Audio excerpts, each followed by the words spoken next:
ભાગ્યશાળી છીએ. આમ તો તમને છે ને મારે ધન્યવાદ પહેલાં તો આપવા જોઈએ, કારણ કે આવી અલબેલી નગરીની અંદર રહી અને આ બ્રહ્મ મુહૂર્ત એટલે ઋષિ મુનિઓને માટે સાધના, ભગવાનના સ્વરૂપમાં જોડાવાનો સમય છે.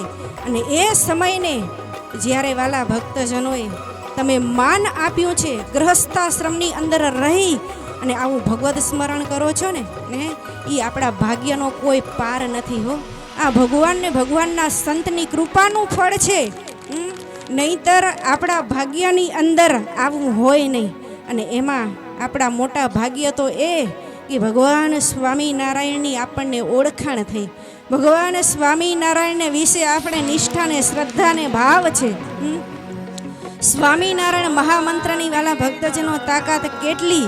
ભગવાન સ્વામિનારાયણ ફરેણીની ધડા ઉપર માક્ષર વદ એકાદશીના દિવસે આ સ્વામિનારાયણ મહામંત્ર આપ્યો છે, આ પ્રગટ કર્યો છે. ઘણાને એમ થાય કે મંત્રો તો ઘણા હતા, તો સ્વામિનારાયણ મહામંત્ર પ્રગટ કરવાની જરૂર શું? પણ વાલા ભક્તજનો મંત્ર તો હતા જ. ઔષધિ ઘણી પ્રકારની ઔષધિ છે, પણ સંજીવની ઔષધિની સમાન કોઈ ઔષધિ આવે નહીં. એમ સ્વામિનારાયણ મહામંત્ર પ્રગટ કર્યો હોય ને કારણ વિના કોઈ કાર્ય સરે નહીં. એમ સ્વામિનારાયણ ભગવાન પોતે કહે છે કે જે સ્વામિનારાયણ એક વાર રટે બીજા નામ રટા હજાર, જપ્યા થકી જે ફળ થાય એનું કરી શકે વર્ણન કોણ તેનું.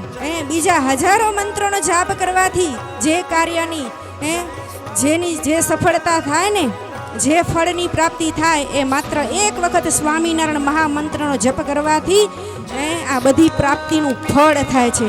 વાલા ભક્તજનો, આવો સ્વામિનારાયણ મહામંત્ર અને એ મંત્રની 1 કલાક સુધી ધૂન બોલવીને એ કાંઈ સામાન્ય વાત નથી.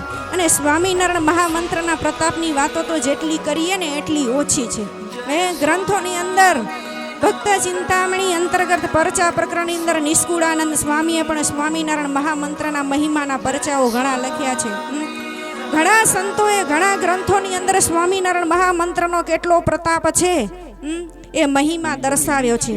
જગતગુરુ ગોપાળાનંદ સ્વામી તો એમ કહે કે માત્ર 3 વખત ઊંચે સ્વરે જંગલમાં જઈને કોઈ 3 વખત સ્વામિનારાયણ સ્વામિનારાયણ સ્વામિનારાયણ મહામંત્રનો નાદ કરે ને તો વાલા ભક્તજનો નાના એવા કોઈ પણ જીવ હોય ને કે વેલી કે વૃક્ષ હોય તો ભગવાન ગોપાળાનંદ સ્વામી એમ કહે કે એને માટે અક્ષરધામના દરવાજા ખુલ્લા થઈ જાય. સ્વામિનારાયણ મહામંત્રની તાકાત કેટલી! ગ્રંથોની અંદર લખાયું કે પંચાળાના ઝીણાભાઈ ગઢપુર સ્વામિનારાયણ ભગવાનના દર્શન કરવા માટે જાય છે. અત્યારની જેમ નહોતું, પણ અત્યારે તમે ચાલીને જાઓ છો.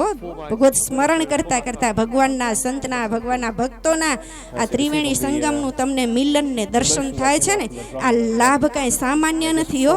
હા, એટલે આપણે બધા છે ને બહુ મહાભાગ્યશાળી છીએ. હવે આપણું ભાગ્ય તપાસવા માટે ક્યાંય હથેળી બતાડવા જાવું નહીં. આપણા ભાગ્યના દરવાજા છે ને એ ખુલ્લા થઈ ગયા છે હો. આ ભુજ મંદિરના મહંત સાંખ્યોગી સાંબાઈ ફઈની આજ્ઞાથી આ કચ્છ પ્રાંતમાંથી ને વાગડ પ્રાંતમાંથી અને રાપરના મહંત સાંખ્યોગી રમીલા ફઈની આજ્ઞાથી આ સાંખ્યોગી બહેનો આવે, ભગવાનના સ્વરૂપમાં જોડે અને આ તમારા ને અમારા આ મોટા પુરુષોએ આપણા બધાયના મોક્ષના બારણા ખુલ્લા કરી દીધા.